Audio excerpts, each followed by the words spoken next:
चार तरीके होता है ना, साम दाम दंड भेद। तो साम से काम नहीं चल रहा है, दाम से इकोनॉमिक सैंक्शन तो 98 में लगाए गए थे, फिर भी हम ऊपर से निकल आए। अब दंड यानी हमें कोई मिलिट्री से नहीं दबा सकता है, तो अब चौथा है भेद, साम दाम दंड भेद। तो अब भारत के अंदर चौथा षड्यंत्र शुरू हो रहा है, भेद। वो क्या है?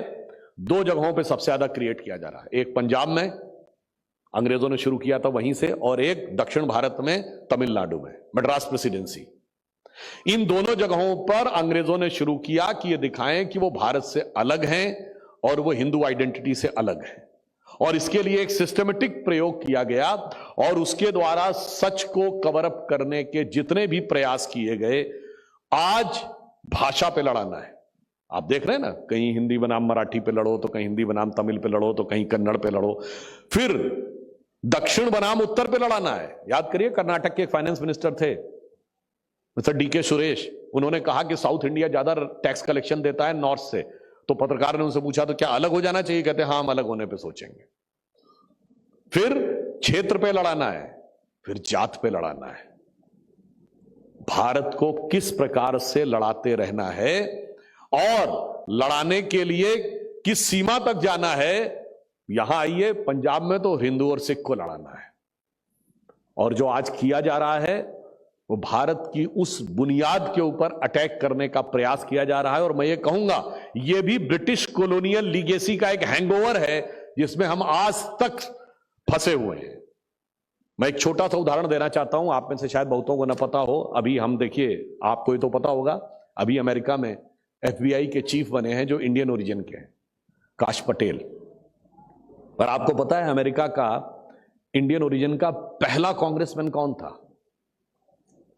ही वॉज अ पंजाबी सिख, दलीप सिंह सौंध। 1956 में वो US कांग्रेस के लिए चुन के गए। And he was not just the first Indian, he was the first Asian. He was not just the first Sikh, he was the first Indian, he was the first Asian जिसने अमेरिकी संसद की सदस्यता ली। मगर ये बात है, वो 1930 के आसपास वहां गए थे, आज का जमाना नहीं था। उन्होंने किताब लिखी, my mother India. My mother India, mother India एक अलग किताब है। मदर इंडिया फिल्म तो आप लोगों ने देखी होगी किसी न किसी ने, और मदर इंडिया एक कैथरीन मेयो की किताब है जिसमें भारत के बारे में बहुत अनाप शनाप लिखा है। तो उसके काउंटर में उन्होंने किताब लिखी माई मदर इंडिया, जिसमें वो एक लाइन लिखते हैं। दलीप सिंह सौंध सिख हैं और क्या लाइन लिख रहे हैं, and he is the first US congressman, first Indian, first Asian US congressman. वो क्या लिखते हैं?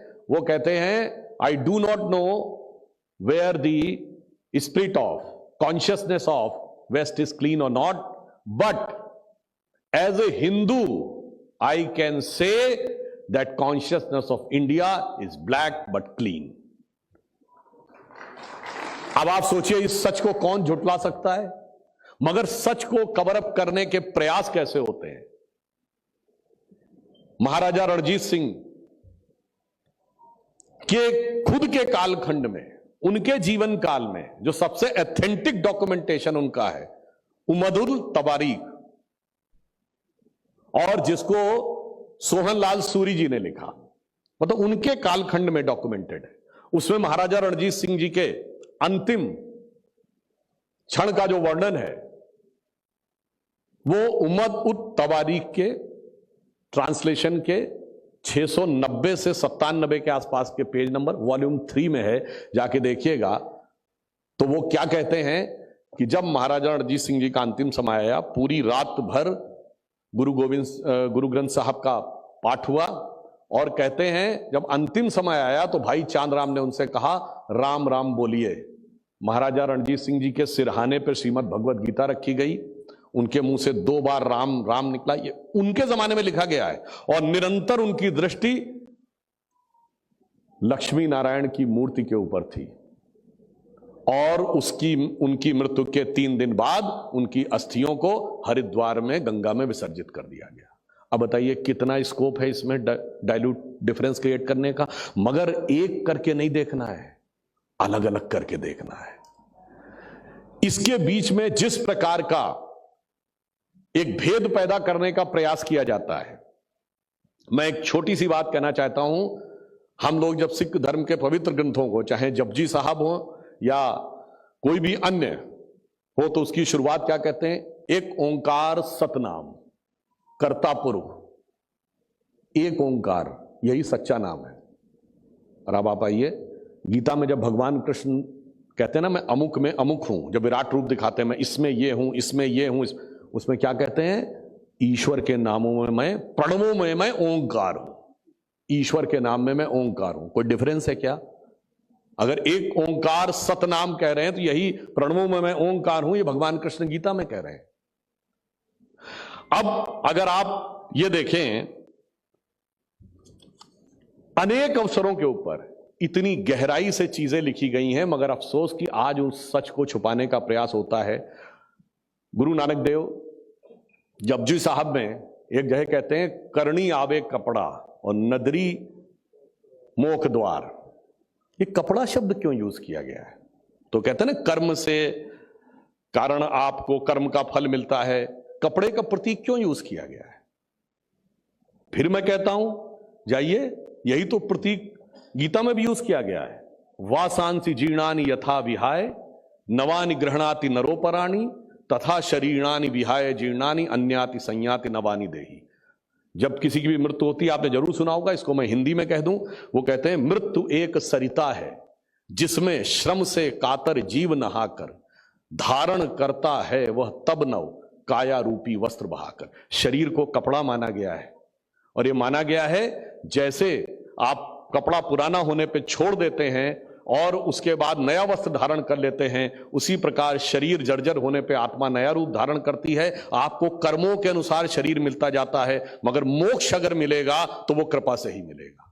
अब बताइए, इसमें कितना डिफरेंस की गुंजाइश है? फिर आप बताइए, गुरु गोविंद सिंह जी ने जो पंच प्यारे चुने, वो किन क्षेत्रों से चुने? एक लाहौर से, एक हस्तिनापुर, एक जगन्नाथपुरी, एक द्वारका और एक बीदर। National integration. और वो भी देखिए, इन जगहों का प्रतीक समझिए भारतीय संस्कृति के साथ, हस्तिनापुर, जगन्नाथपुरी और द्वारका, यानी पूरा का पूरा कार्य जो भारतीय संस्कृति, हिंदू धर्म और संस्कृति की रक्षा के लिए किया गया। मैं बचपन में लखनऊ में जहां रहता था, उसके बगल में गुरुद्वारा था, गुरुद्वारा श्री गुरु तेग बहादुर साहब। उस गुरुद्वारे की खासियत ये थी, वहां गुरु तेग बहादुर आकर रुके थे, और गुरु गोविंद सिंह जी की सिग्नेचर की हुई शायद गुरु ग्रंथ साहब 4 ही जगहों पर रखी, उसमें से एक लखनऊ में वो जगह। तो मैं अक्सर जब मैं सुबेरे उठता था तो एक भजन बज रहा होता था, श्री गुरु तेग बहादुर जग में जो तेरा अवतार न होता, डूब जाती ये धर्म की नैया जो तू खेवनहार न होता। अब मैं पूछता हूं, कौन सा धर्म था? श्री गुरु तेग बहादुर साहब किस धर्म के लिए अवतार लिए थे? धर्म तो हिंदू ही था। इसीलिए मैं कहता हूं, आज एक स्थिति इस प्रकार की बनाने का प्रयास किया जाता है सच को छुपाने के लिए, और कुछ लोग तो ऐसी बात करते हैं, मतलब बड़ी मजेदार बात है। कुछ लोग पता नहीं कहां से तथाकथित खालिस्तान का विषय ले आते हैं, और वो ऐसा है जिसमें ना ननकाना साहब है, ना करतारपुर साहब है, ना महाराजा रणजीत सिंह की कैपिटल लाहौर है। अरे भाई, क्या आपने इस चीज को बना रखा है? ये षड्यंत्र कहें या मजाक कहें? तो मैं उनके लिए कहना चाहूंगा कि ननकाना की ओर बढ़ो, यदि सिक्खी ने ललकारा है, अपने दिल में झांक के देखो, हिंदुस्तान तुम्हारा है। और मगर ये राजनीति, ये वोट बैंक की राजनीति है जिसने इस मुकाम तक पहुंचाया है। इसके लिए मैं बचपन में एक सुनी हुई कविता मुझे याद आती है कि बाटे आंगन और गलियारे, बाटे मंदिर और गुरुद्वारे। मात्र 249 रुपए दे करके ये जो सैंपल पैक है वो पहुंचेगा आपके घर पर, जो कि सरकार द्वारा जीएमपी सर्टिफाइड है। और हाँ, एक बात ध्यान रखिएगा कि इस प्रोडक्ट को लेने के लिए एक बार में एक ही पर्सन ऑर्डर कर सकता है। वो लेके आ रहे हैं, बिल्कुल एक सैंपल तैयार किया गया, 5 कैप्सूल की बॉटल तैयार की गई सैंपल की, जो हम ओरिजिनल देते थे 630 रुपये की बॉटल है, 100 रुपये उसका शिपिंग चार्जेस है, वो 730 रुपये की लोग परचेज करते हैं।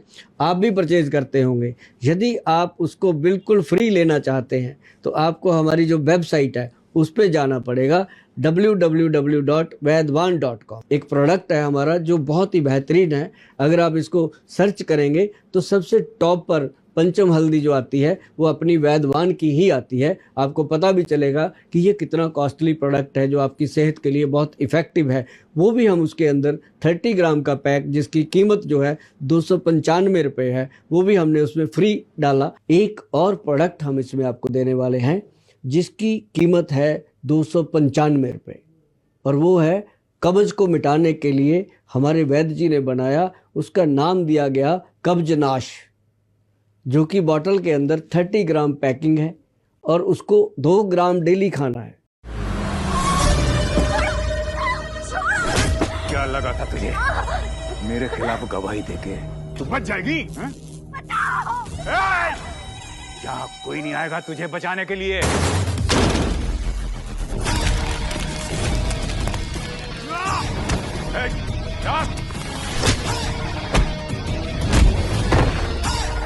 वाह मेरे हीरो, आते ही कर दिया गुंडों को जीरो।